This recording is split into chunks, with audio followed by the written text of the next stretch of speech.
नमस्कार, यो हो न्युज 24 टेलिभिजन बेलुका 8 बजेको न्युज बुलेटिनमा स्वागत छ। स्थानीय निर्वाचन लोकतन्त्रका लागि महत्त्वपूर्ण हो। आवधिक निर्वाचनले पद्धतिलाई र यसलाई दोहोर्याउने नेताहरूलाई सही मार्गमा ल्याउन प्रेरित गर्छ। गल्ती गर्नेलाई दण्डित गर्ने चुनावले नै हो। यो नियमित प्रक्रिया हो। यथार्थमा कसैले निर्वाचन हार्दैमा लोकतन्त्र समाप्त हुने र कसैले जित्दैमा बलियो हुने होइन। जसले जिते पनि वा हारे पनि लोकतन्त्रको जित हुने हो, पद्धतिको जित हुने हो। प्रजातन्त्रको बृहत परिभाषाभित्र जाने हो भने पनि चुनाव हार्नेहरूको पनि जित हुने हो। त्यसैले निर्वाचनलाई स्वच्छ र निष्पक्ष बनाउनुपर्छ। व्यक्तिगत पूर्वाग्रह साध्ने थलो निर्वाचन होइन। चुनावमा त एजेन्डा अघि सार्ने हो, तर नेताहरूले व्यवहारमा त्यो पटक्कै लागू गर्न सकेका छैनन्। बोलीमा राजनीतिक संस्कार देखिएको छैन। यसले नेताहरूको विशिष्ट परिचय दिएको छैन। स्तर अझै खस्काएको छ। जनताले जसलाई जिताए वा हराए पनि राज्य चलाउने दलहरूले नै हो। फरक यति हो कि कहिले एउटाले जित्ला, कहिले अर्कैले जित्ला। स्थिति यस्तो पनि नहोस् कि चुनाव सकिएपछि कुम जोडेर बस्दा मतदातालाई मात्र होइन आफ्नै कार्यकर्तालाई पनि छटपटी नहोस्। नीतिमा आरोप प्रत्यारोप गर्नुहोस्, विचार र कार्यक्रममा फरक मत प्रस्तुत गर्नुहोस्। उसै पनि नेपालमा समीकरण लामो समय टिक्ने गरेको छैन। त्यसैले ख्याल गर्नुहोस्। आज दानवीकरण गरेको व्यक्तिलाई भोलि देवत्वकरण गर्नुपर्दा के होला? बाँकी त नेताजीहरूकै मर्जी। अब न्युज बुलेटिनका हेडलाइन्स। चुनावी सभामा सत्ता पक्ष र प्रतिपक्षको आफ्नै दाउ। गठबन्धनलाई जिताउन मतदाता माझ देउबाको जोड बल। नेतृत्वले चितवन कांग्रेसलाई अन्याय गरेको ओलीको आरोप। भन्ने तपाईलाई थाहा छैन? जसले ठुलो कचौरा दुध भात दिन्छ उसै कहाँ जान्छ। फरक क्षमता भएकाहरूलाई मताधिकार प्रयोग गर्न अझै असहज। मतदान स्थल र मतपत्र अपाङ्ग मैत्री बनाउने काममा जिम्मेवार निकायको व्यवस्था। अर्कालाई मेरो भोट यसमा हालिदिए भनेर मैले अर्को मान्छेलाई भन्यो भने अर्को मान्छेले केमा हालिदिन्छ आफूलाई थाहा हुँदैन। स्थानीय निर्वाचन नजिकैसँगै शीर्ष नेताहरूको भाषणबाजी झन उग्र बन्दै। राजनीतिक एजेन्डाको अभावमा कठोर र विवादास्पद भाषणमा ध्यान गएको ठहर। देश दुर्घटनामा पर्ने खतरा छ, त्यसको जवाब अहिले यो गठबन्धनको विरोधमा भाषण गरेर हिँड्ने। चर्को मूल्य तिर्दा समेत भनेको समयमा ग्यास नपाउँदा उपभोक्ता हैरान। विभिन्न बहानामा ग्यासको कृत्रिम अभाव सृजना हुँदा समेत आयल निगम बहानाबाजीमा व्यस्त। खानै नपाउने गरी नपाउने चाहिँ भएको छैन, तर लाइनमा बसेर चाहिँ पाइरहेछ। र राष्ट्रिय फुटबल टोलीमा देखिएको विवाद समाधानमा इन्फाको गम्भीरता। प्रशिक्षक र खेलाडी बीचको विवाद अध्ययन गर्न 3 सदस्यीय छानबिन कमिटी गठन।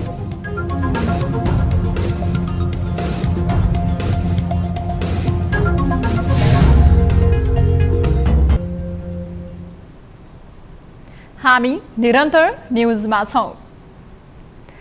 स्थानीय निर्वाचनका लागि चुनावी दौडधुप रहेका प्रधानमन्त्री तथा कांग्रेस सभापति शेरबहादुर देउवाले पोखरामा पनि गठबन्धनको जित आवश्यक रहेको बताएका छन्।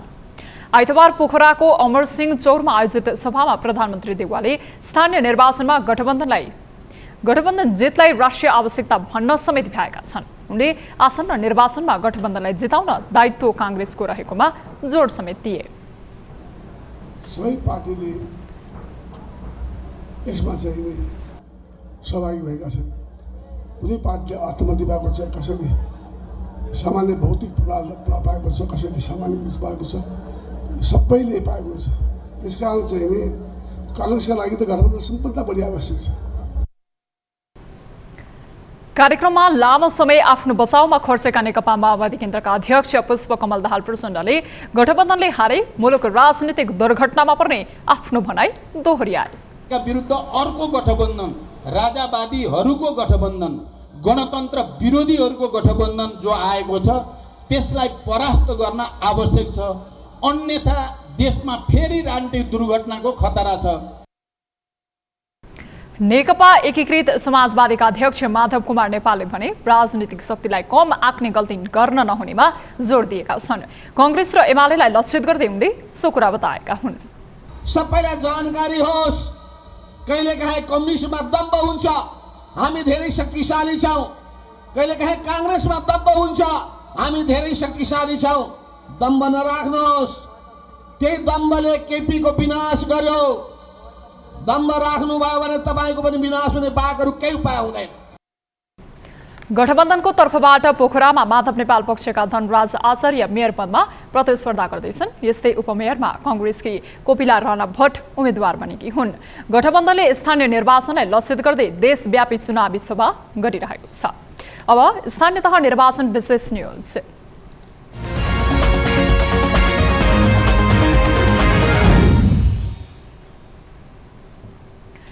मुलुक यति बेला संघीय लोकतान्त्रिक शासन पद्धति अनुसार चलिरहेको छ। 3 तहका सरकारको चयन गर्ने विधि निर्वाचन नै हो। सोही कारण सबै नागरिकले आफ्नो मताधिकार प्रयोग गर्छन्। तर यस क्रममा फरक क्षमता भएका र दृष्टिविहीनहरूलाई भने यो अधिकार प्रयोग गर्न कठिन हुने गरेको छ। यस्तो हुनुमा मतदान स्थल उनीहरूका लागि सहज नहुनु नै मूल कारण रहेको प्रश्न छ। एक रिपोर्ट। नेपालको संविधानको प्रस्तावनामा बालिग मताधिकारको विषय समेटिएको छ। निर्वाचन आयोग ऐन 2073, मतदाता नामावली ऐन 2073 र स्थानीय तह निर्वाचन ऐन 2073 अन्तर्गत बनाइएका विभिन्न नियम कानूनहरूमा मताधिकार सम्बन्धी हक समेटिएका छन्। यी सम्पूर्ण ऐन नियम कानूनहरूमा मतदान गर्न योग्य नागरिकले आफूले चाहेको प्रतिनिधिलाई स्वतन्त्र रूपमा मत दिन पाउने अधिकार सुनिश्चित गरिएको छ। तर मताधिकार भएका सबै नागरिक आफूले चाहेको व्यक्तिलाई मतदान गर्न कठिनाई बेहोर्नु पर्ने अवस्थामा छन्। विशेष गरी मतदान स्थल अपाङ्ग मैत्री नहुनु र मतपत्र समेत यस्ता व्यक्तिका लागि प्रयोग गर्न कठिन भएकाले यस्तो अवस्था आएको हो। जुन पार्टीतिर भए पनि हैन, अब अर्कालाई मेरो भोट यसमा हालिदिए भनेर मैले अर्को मान्छेलाई भन्यो भने अर्को मान्छेले केमा हालिदिन्छ आफूलाई थाहा हुँदैन। हाम्रो साथीहरू चाहिँ जानुहुन्छ, अन्य साथीहरू अर्को सहायतामा जानुहुन्छ, अर्को सहायताले भोट हाल्नुहुन्छ होइन। तर मैले कसलाई हालेको के गरेको भने थाहा त हुँदैन नि त। गयो ल्याप्ची ठोक्यो आयो। यी गुनासो र माग लिएर हामीले निर्वाचन आयोगका पदाधिकारीलाई प्रश्न गर्यौं। फरक क्षमता भएकाहरूको मताधिकार सुनिश्चित गर्न निर्वाचन आयोगले के गरिरहेको छ? अब आयोगले सोचेको छ, तर यसलाई चाहिँ पर्याप्त पूर्वाधार र अनि चाहिँ कानुनी पूर्वाधार र भौतिक साधनहरूको उपलब्धता हुनुपर्दछ। संघीय शासन प्रणालीकै अभ्यास अनुसार मतदान हुन लागेको यो तेस्रो पटक हो। पहिलो पटकको निर्वाचनमा नयाँ अभ्यास, समय अभाव लगायतका बहाना देखाएर अर्को पटक सबैका लागि मताधिकार सुनिश्चित हुन्छ भनी निर्वाचन आयोगका अधिकारीहरू पन्छिएका थिए। तर यस पटकको निर्वाचनमा पनि फरक क्षमता भएकाहरूलाई सहज हुने गरी मतदान स्थल र मतपत्रमा पर्याप्त काम नगरेको आरोप लागिरहेको छ। सम्बन्धित निकायले यो विषयलाई गम्भीरताका साथ लिन सक्नुपर्छ। न्यूज 24 टेलिभिजनका लागि क्यामेरामा सुनिल गुरुङका साथ टिभी जर्नलिस्ट टङ्ककला तिमेलसेना, काठमाडौँ। आगामी वैशाख 30 गते हुने स्थानीय तह निर्वाचनका लागि मोरङमा मतदान अधिकृत र सहायक मतदान अधिकृतको तालिम र सामग्री वितरण सुरु भएको छ। मोरङका प्रहरी प्रमुख एसपी शान्तिराज कोइरालाले सुरक्षाकर्मीसँग समन्वय गरेर वैज्ञानिक, व्यावहारिक र मजबुत मतदान स्थल निर्माण गर्नुपर्ने बताएका छन्। मतदान अधिकृतहरूको तालिममा एसपी कोइरालाले शान्ति सुरक्षालाई ध्यानमा राखेर मतदान स्थल निर्माण गर्नुपर्ने धारणा राखेका छन्। मजबुत हिसाबको प्रहरीसँग समन्वय गरेर तपाईले अलिकति वैज्ञानिक, व्यावहारिक र मजबुत मतदान स्थल निर्माण गर्नु होला। तपाईँ त्यही बाक्सा पनि त्यही राखिदिनुहुन्छ, आउने जाने बाटो पनि त्यही राखिदिनुहुन्छ, अनि त्यसपछि अरू पश्चिम बाटो पनि त्यही राखिदिनुहुन्छ। त्यसले भद्रगौलको स्थिति सिर्जना गर्छ। 17वटा स्थानीय तह रहेको मोरङमा 300 मतदान स्थल र 820 मतदान केन्द्र रहेका छन्।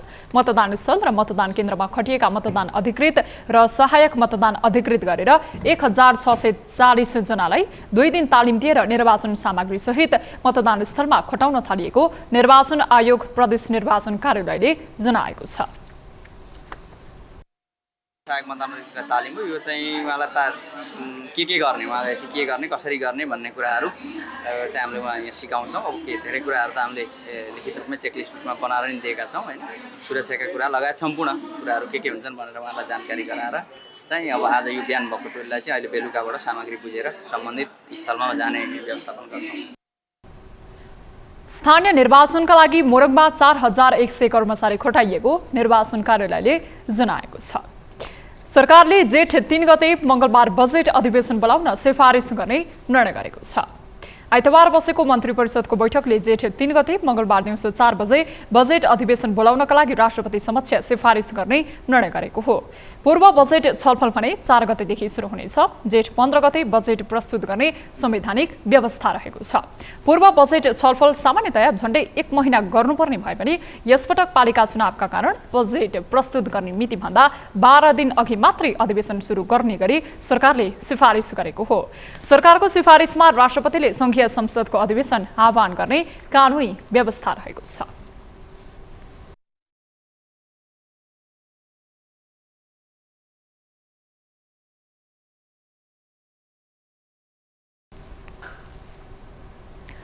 नेकपा एमालेका अध्यक्ष केपी शर्मा ओलीले कांग्रेसका नेताहरूले प्रधानमन्त्री पदका लागि पार्टी नै सिद्ध्याएको आरोप लगाएका छन्।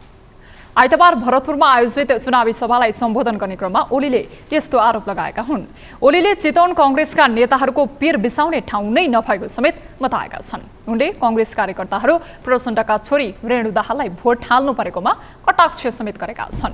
उनले प्रचण्डले सृजना सिंहको र प्रधानमन्त्री देउवाले रेणु दाहालको मत मागेर हिँडिरहेका बेला फरक दलको प्रचार नगर्न भनी निर्वाचन आयोगले भने पनि कारबाही भने गर्न नसकेको आरोप समेत लगाए।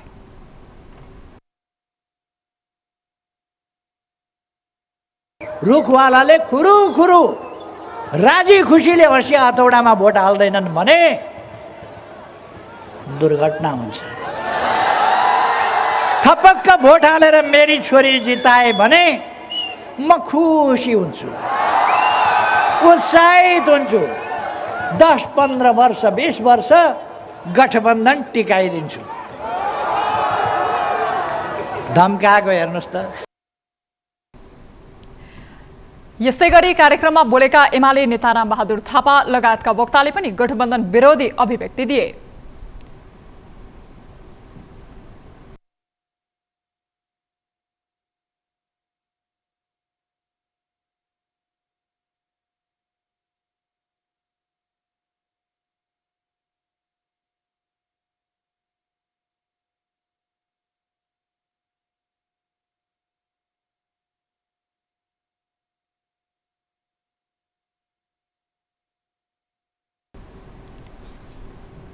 पछिल्लो समय सत्ता गठबन्धनका साथै प्रतिपक्षी नेकपा एमाले समेत चुनावी सभामा बढी समय खर्चिरहेको छ। स्थानीय निर्वाचनमा जित हात पार्ने रणनीति अनुसार एमाले आक्रामक भाषणमा जोड दिइरहेको छ। हामी निरन्तर न्यूजमा छौं।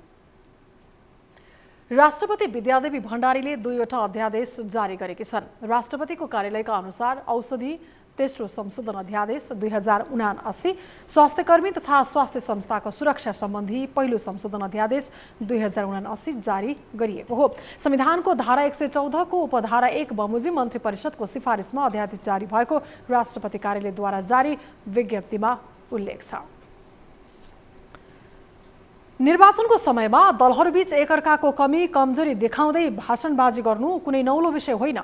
तर अहिले राजनीतिक दलका शीर्ष नेताहरूको भाषणका शब्दहरू सुन्न नै कठिन हुने गरेको छ। जति निर्वाचन नजिक आउँदैछ त्यति नै दलका नेताहरू को भन्दा को कम भने चाहिँ विवादास्पद भाषणमा शक्ति खर्चिरहेका छन्। ती भाषण राजनीतिक मात्र छैनन्, आम मतदातादेखि कार्यकर्ता धम्क्याउने सम्मका छन्। एक रिपोर्ट। स्थानीय तहको निर्वाचन नजिकिएसँगै प्रमुख राजनैतिक दलका अध्यक्षदेखि पूर्व प्रधानमन्त्री र दलका शीर्ष नेताहरूले गाली गलौजको श्रृङ्खला चलाइरहेका छन्।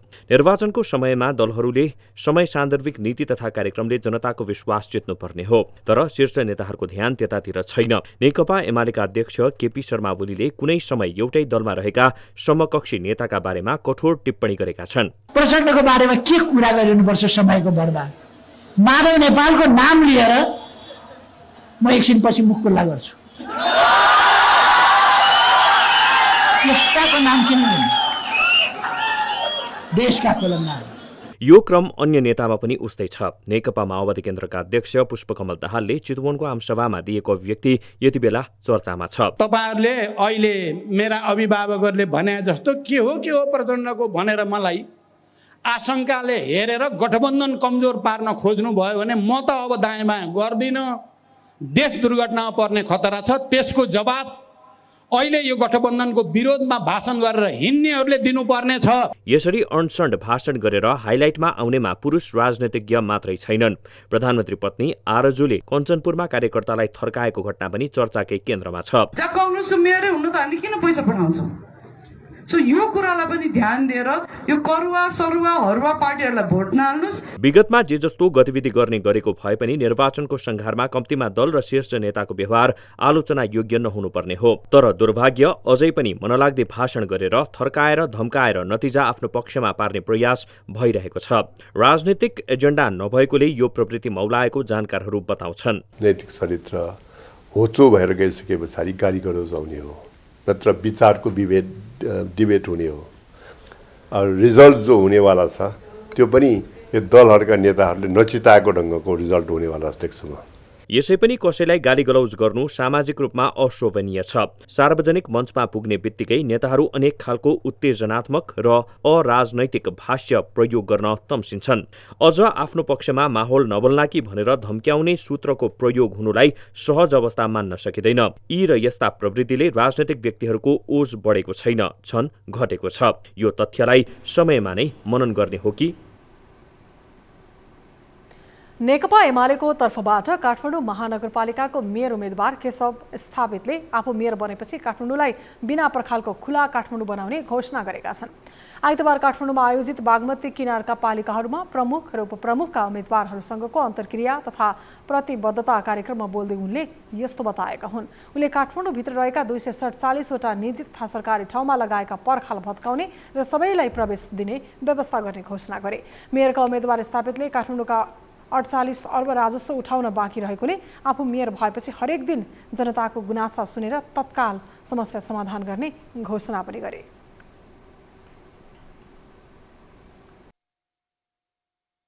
हाम्रो राजस्व चाहिँ 30 अरब जति हुन्छ, ब्याकडेटमा डेटमा है उठाउनु पर्ने चाहिँ 48 अरब रहेछ क्या, नउठाएको। र सबभन्दा चाहिँ म मेयर भएको एक दिन सेलिब्रेसन हुन्छ, त्यो त्यसको फेरि सार्वजनिक सुनाइ हुन्छ।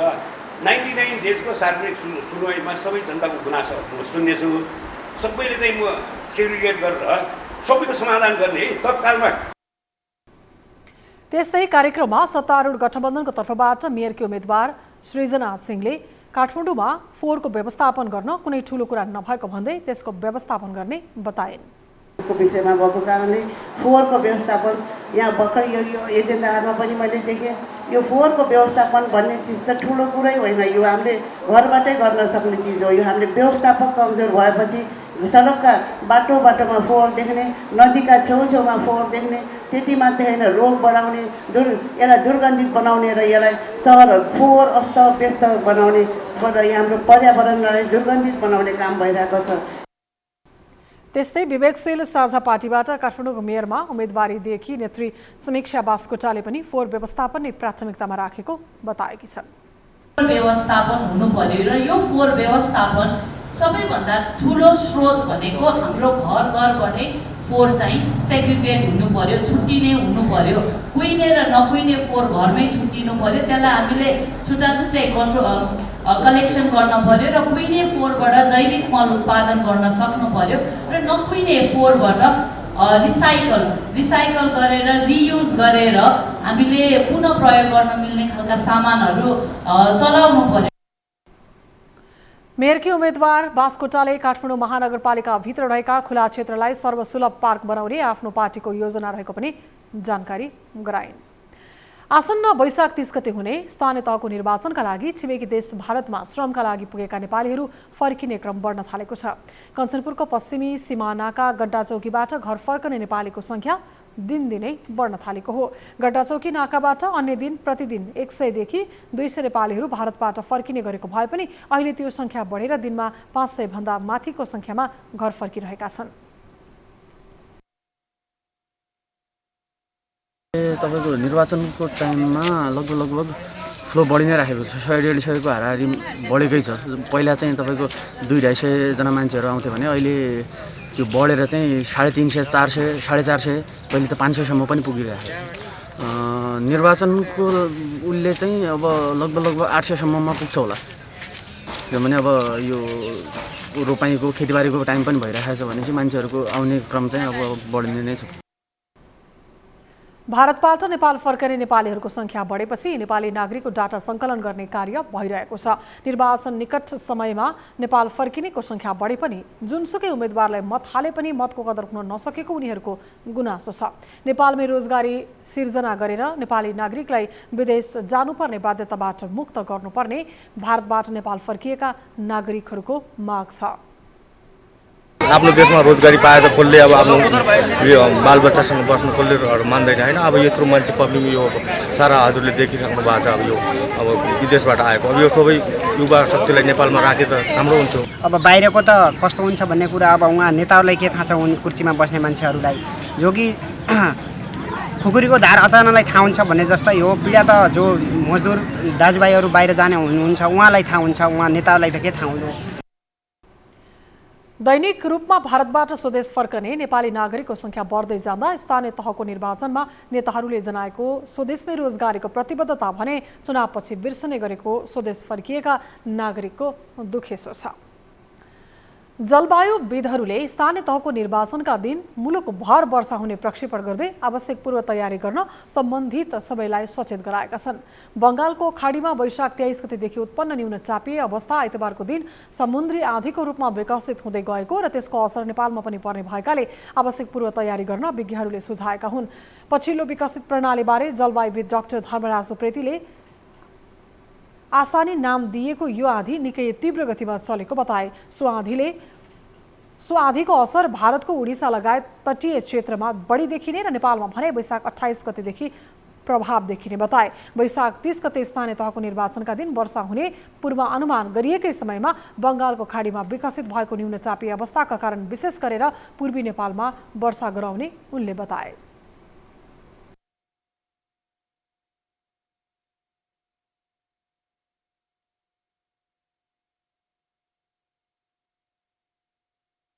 त्यो समुद्री आँधीको चाहिँ प्रभाव नेपालको पूर्वी भागमा खास गरेर यो वैशाखको 27 को रातिदेखि 28, 29, 30मा अलि बढी देखिने सम्भावना अहिलेसम्मको आकलनबाट देखिएको छ। उस्तै पनि यो महिनामा खास गरेर यो वैशाखको अन्तिम र जेठको पहिलो सातासम्म दोस्रो सातासम्म बढी पानी पर्ने अवस्था थियो। जलवायुविद डाक्टर उप्रेतीले निर्वाचनको दिनमा पानी पर्ने सम्भावनालाई मध्यनजर गर्दै मतपत्र मतपेटिका लगायतको सुरक्षामा ध्यान दिन पनि सुझाव दिए। न्युजहरू अझै बाँकी छन्, अब पालो ब्रेकको।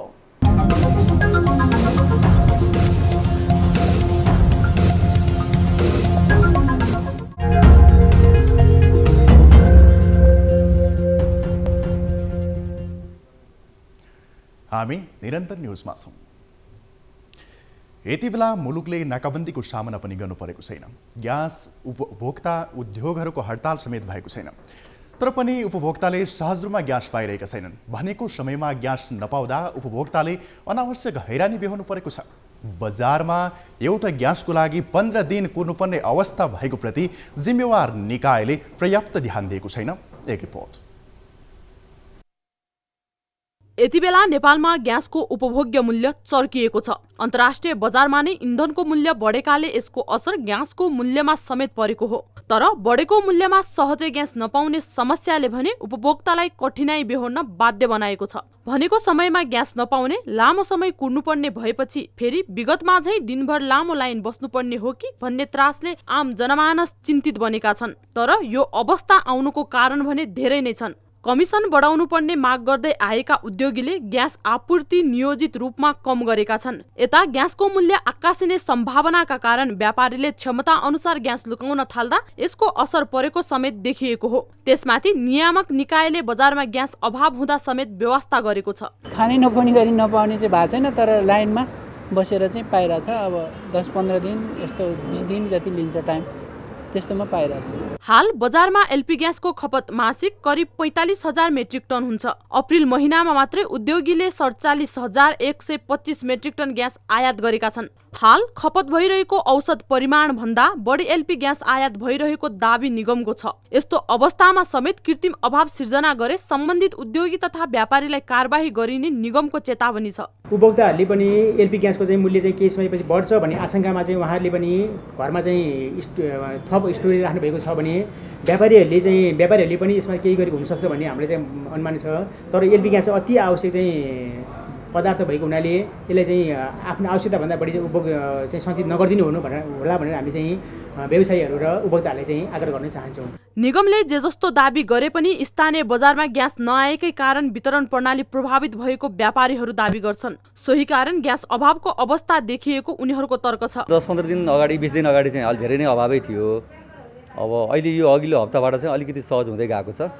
त्यही पनि पर्याप्त मात्रामा हामीले भन्ने बित्तिकै चाहिँ दिन सकेका छैनौँ। केही दिन कुराएर चाहिँ दिइरहेछौँ। यसै पनि नेपालमा यति बेला विभिन्न बहानामा कृत्रिम रूपमा वस्तुको अभाव देखाउने मनपरी मूल्य बढाउने प्रवृत्ति सलबलाइरहेको छ। तर मानिसको दैनिकीसँग प्रत्यक्ष जोडिएको ग्यासको कारोबारमा बिना कारण अभावको अवस्था बनाउन खोज्ने कदमलाई स्वीकार्न सकिँदैन। त्यो समाधान गरेर अभावको अवस्था हुन नदिने दायित्व आयल निगममा छ। यसमा खरो रूपमा काम गर्न सक्नुपर्छ। न्यूज 24 टेलिभिजनका लागि क्यामेरामा गोपाल पङ्गेनीका साथ टिभी जर्नलिस्ट खगेश्वरी कार्की, काठमाडौँ। आगामी जेठ 2 गते बुद्ध पूर्णिमाका दिन भारतीय प्रधानमन्त्री नरेन्द्र मोदी लुम्बिनी आउने तय भएपछि स्वागतको लागि तयारी तीव्र पारिएको छ। यसअघि मोदी लुम्बिनी आउने तय भएर पनि अन्तिममा कार्यक्रम स्थगित भएको थियो। यसपटक बुद्ध जयन्ती पारेर आउन लागेकोले पनि तयारी जोडतोडका साथ अघि बढेको हो। मोदी आउने भएपछि अहिले लुम्बिनीमा 4वटा हेलिप्याड निर्माण भइरहेका छन्। लुम्बिनीमा निर्माण गरिएको अन्तर्राष्ट्रिय सभा हल नजिकै हेलिप्याड बनाउन लागि हो। धेरै समय बाँकी नरहेकोले वैशाख मसान्तभित्र त्यस्ता तयारी पूरा गर्ने गरी काम भइरहेको छ। आन्तरिक तयारी गरिरहेको विकास कोषले भने आफूहरूलाई आधिकारिक जानकारी नभए पनि तयारी भने गरिरहेको जनाएको छ।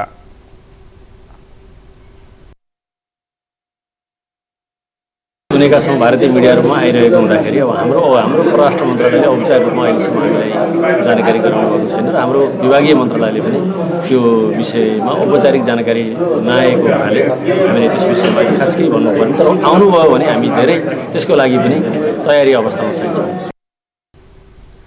लुम्बिनी आएपछि मोदीले भारतले निर्माण गर्न लागेको बिहारसम्म पुग्ने कार्यक्रम छ। त्यसका लागि बिहारसम्म पुग्ने बाटो निर्माणलाई पनि तीव्रता दिएको छ। भारत सरकारले अन्तर्राष्ट्रिय बुद्धिस्ट कन्फेडरेसन मार्फत जर्मन स्तूपा उत्तर बिहारमा बनाउन लागेको हो।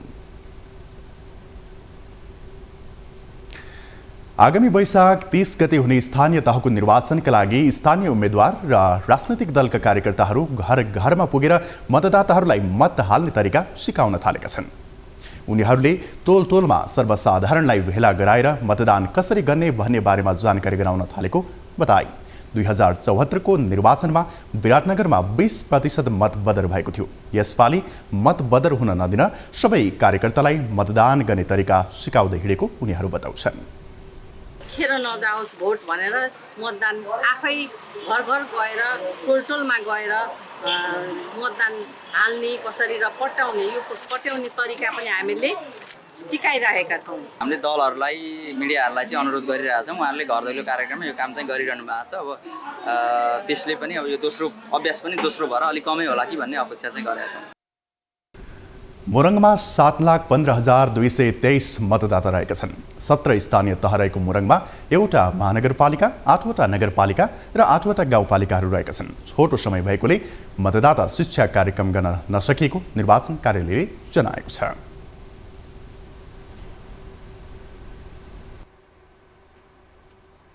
हामी निरन्तर न्यूजमा छौँ।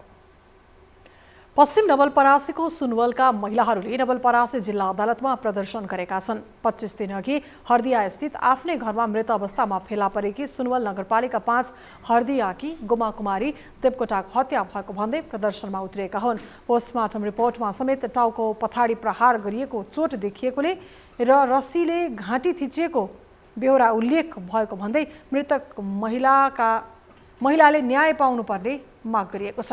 हत्या उनकै श्रीमान शेषकान्त देवकोटाले गरेको र मृतकका श्रीमानलाई कारबाहीको दायरामा उम्काउन आफन्तहरूको परपञ्च भएको भन्दै दबावका लागि प्रदर्शन गरेको बताइएको छ।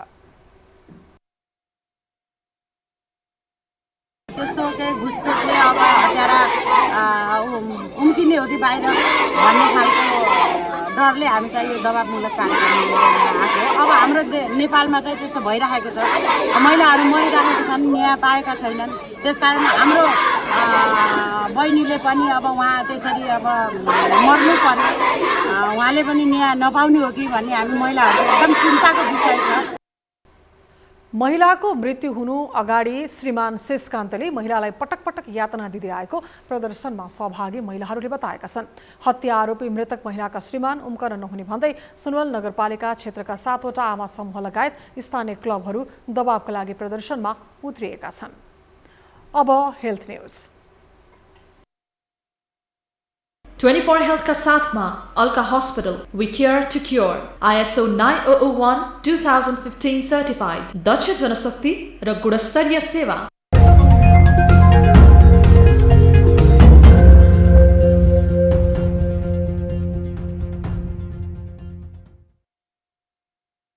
अघिल्लो 24 घण्टामा 17 जनामा कोरोना भाइरस संक्रमण पुष्टि भएको छ। PCR र एन्टिजेन गरी 4010 जनाको नमुना परीक्षण गर्दा 17 जनामा संक्रमण देखिएको स्वास्थ्य तथा जनसङ्ख्या मन्त्रालयले जनाएको छ। यही अवधिमा थप 21 जना निको भएसँगै सक्रिय संक्रमितको संख्या 201 मा झरेको छ। 24 घण्टामा कोरोना संक्रमणका कारण कसैको पनि ज्यान गएन। यसैबीच थप 22106 जनाले कोरोना विरुद्धको खोप लगाएको विवरण मन्त्रालयले सार्वजनिक गरेको छ। अब बिजनेस न्यूज। 24 बिजनेस का साथ नेपाल राष्ट्र बैंकले 20 अर्ब 18 करोड रुपैयाँको ट्रेजरी बिलको बोल कबुल गर्ने भएको छ। राष्ट्र बैंकले सोमबार अर्थात् वैशाख 26 गते उक्त ट्रेजरी बिलको बोल कबुल गर्न लागेको हो। वैशाख 27 गते अर्थात् मंगलबार जारी गर्न लागेको ट्रेजरी बिल भोलि जारी गर्न लागेको हो। ट्रेजरी बिल 91, 182 र 364 दिने हुनेछ। बैंकले 91 दिनका लागि 7 अर्ब 10 करोड, 182 दिनका लागि 11 अर्ब र 364 दिनका लागि 2 अर्ब 8 करोड रुपैयाँको ट्रेजरी बिल जारी गर्न लागेको हो।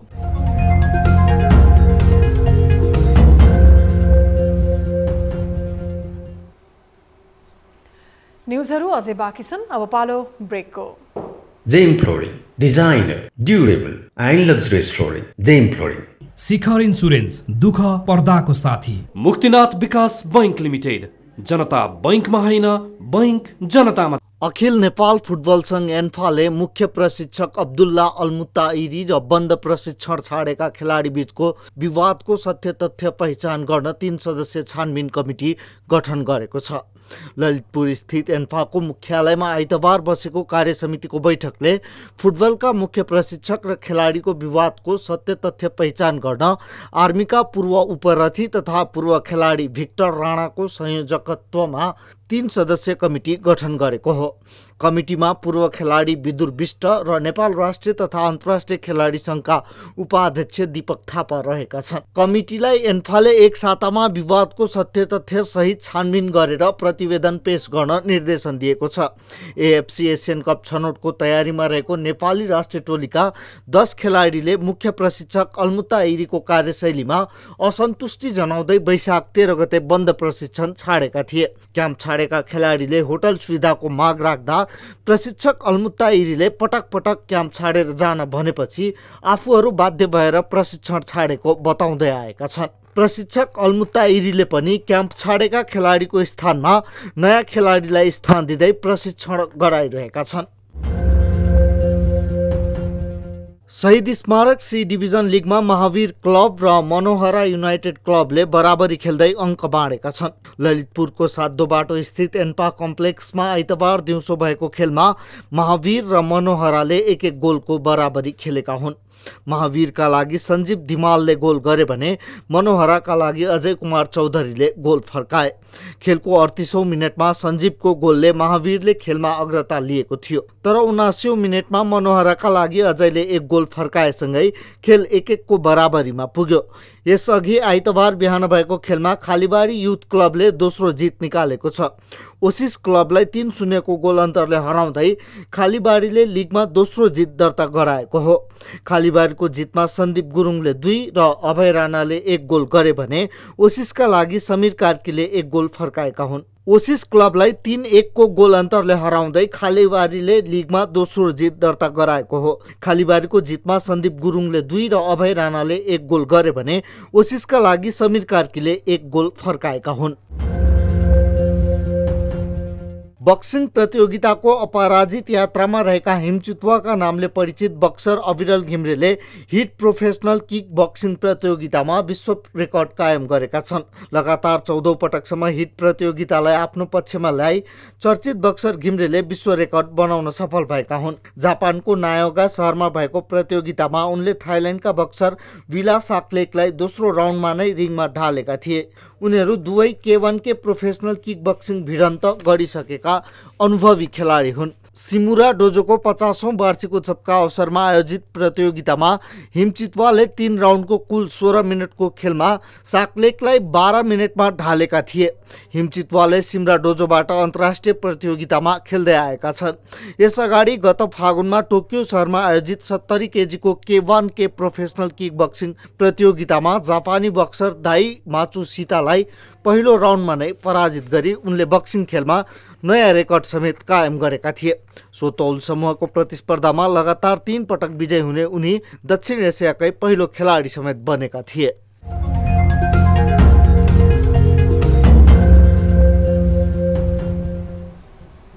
अब इन्टरनेसनल न्यूज।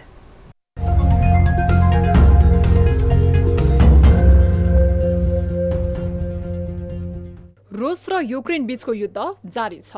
रुसले युक्रेनमा आक्रमण तीव्र पारेको छ। युक्रेनको पूर्वी भागमा रुस र युक्रेन दुवैका सेनाबीच भीषण युद्ध चलिरहेको छ। युद्धको केन्द्र बनेको पूर्वी युक्रेनको एउटा विद्यालयमा आइतबार ठूलो बम विस्फोट भएको छ। बम विस्फोटमा 60 जनाको मृत्यु भएको आशंका गरिएको छ। समाचार एजेन्सी AFP का अनुसार गभर्नरले बमबारीमा 60 जना भन्दा बढी मानिसको मृत्यु भएको आशंका व्यक्त गरेका छन्। जानकारी अनुसार पूर्वी युक्रेनको लुहान्स्क क्षेत्रको बिलोहोरिभका गाउँमा रहेको विद्यालयमा रुसी सेनाले बमबारी गरेको हो। रुसले गरेको यो भीषण बम आक्रमणमा 60 जनाको ज्यान गएको बताइएको छ। समाचार एजेन्सी रोयटर्सका अनुसार लुहान्स्कका गभर्नर सेर्ही गैडाईले रुसी आक्रमणको जानकारी दिँदै रुसी सेनाले विद्यालयलाई निशाना बनाएको बताएका छन्। यस विद्यालयमा आम नागरिकले शरण लिएका थिए। लुहान्स्कका गभर्नरले रुसी सेनाले गरेको भारी बमबारीका कारण विद्यालय भवनमा आगो लागेको दावी गरेका छन्। करिब 4 घण्टाको प्रयासमा आगो नियन्त्रणमा आएको थियो। चीनमा कोरोना संक्रमण तीव्र हुँदै जाँदा लकडाउन लगाइएको शहरको संख्या 46 पुगेको छ। चीनमा 5 दिनभित्रै थप 20 शहरमा लकडाउन लगाउनु परेको हो। 2.5 करोड जनसंख्या रहेको सांघाईमा लामो समयदेखि लकडाउन लागेको छ भने अब 2 करोड 15 लाख जनसंख्या भएको बेजिङमा पनि लकडाउनको खतरा बढेको छ। सांघाईमा अझै दैनिक 5000 संक्रमित भेटिरहेका छन्। शून्य कोभिड नीति अन्तर्गत कोरोना पोजिटिभ आउने बित्तिकै अनिवार्य रूपमा अस्पताल भर्ना हुनुपर्ने नियम छ। यसैबीच संक्रमण अनियन्त्रित हुन नदिन बेजिङमा कडाई गरिएको छ। यहाँ हालसम्म लकडाउन घोषणा नगरिए पनि दैनिक 1000 भन्दा बढीमा संक्रमण देखिएको छ। सोही कारण प्रशासनले 2 देखि 90 वर्षसम्मका मानिसलाई अनिवार्य परीक्षणको निर्देशन दिएको छ। यस्तै 60 वटा सबवेलाई बन्द गरिएका छन् भने स्कुल, रेस्टुरेन्ट र जिम सेन्टर पनि बन्द गरिएका छन्।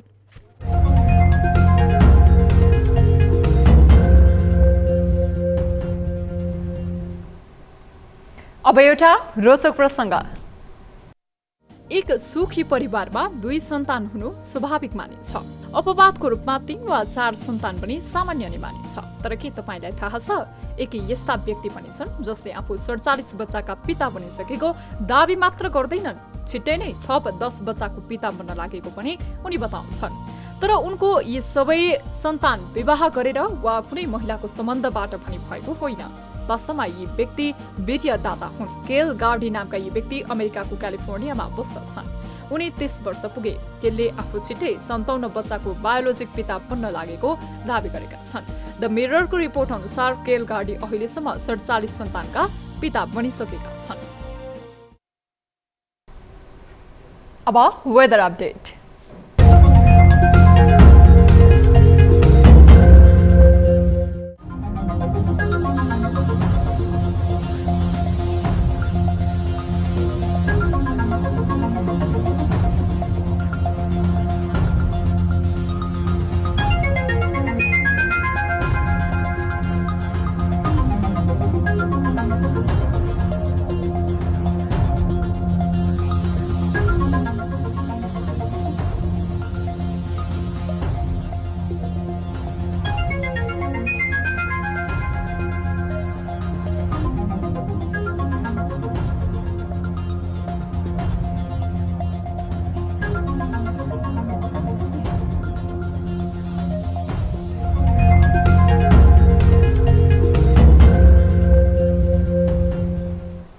अब न्युज बुलेटिनको अन्त्यमा पुनः हेडलाइन्स। चुनावी सभामा सत्ता पक्ष र प्रतिपक्षको आफ्नै दाउ, गठबन्धनलाई जिताउन मतदातामाझ देउवाको जोडबल, नेतृत्वले चितवन काङ्ग्रेसलाई अन्याय गरेको ओलीको आरोप। भन्ने तपाईँलाई थाहा छैन, जसले ठुलो कचौरा दुध भात दिन्छ उसै कहाँ जान्छ। फरक क्षमता भएकाहरूलाई मताधिकार प्रयोग गर्न अझै असहज, मतदान स्थल र मतपत्र अपाङ्ग मैत्री बनाउने काममा जिम्मेवार निकायको बेवास्ता। मेरो भोट यसमा हालिदिए भनेर मैले अर्को मान्छेलाई भन्यो भने अर्को मान्छेले केमा हालिदिन्छ आफूलाई थाहा हुँदैन। स्थानीय निर्वाचन नजिकिएसँगै शीर्ष नेताहरूको भाषणबाजी झन् उग्र बन्दै, राजनीतिक एजेन्डाको अभावमा कठोर र विवादास्पद भाषणमा ध्यान गएको ठहर। देश दुर्घटनामा पर्ने खतरा छ, त्यसको जवाब अहिले यो गठबन्धनको विरोधमा भाषण गरेर हिँड्नेहरूले। चर्को मूल्य तिर्दा समेत भनेको समयमा ग्यास नपाउँदा उपभोक्ता हैरान, विभिन्न वाहनामा ग्यासको कृत्रिम अभाव सिर्जना हुँदा समेत आयल निगम वाहनाबाजीमा व्यस्त। खानै नपाउने गरी नपाउने चाहिँ भएको छैन, तर लाइनमा बसेर चाहिँ पाइरहेछ। र राष्ट्रिय फुटबल टोलीमा देखिएको विवाद समाधानमा एन्फाको गम्भीरता, प्रशिक्षक र खेलाडी बीचको विवाद अध्ययन गर्न 3 सदस्यीय छानबिन कमिटी गठन।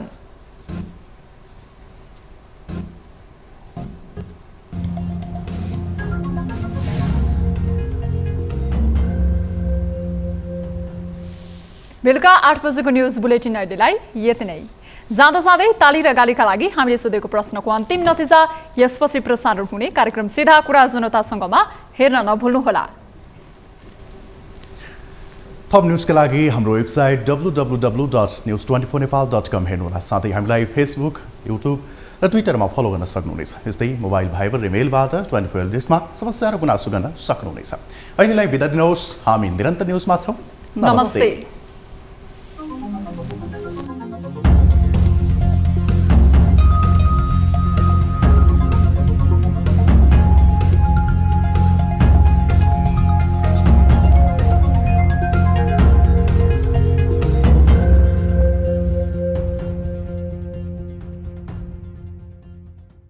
प्राइम टाइम न्यूज का साथमा तपाईं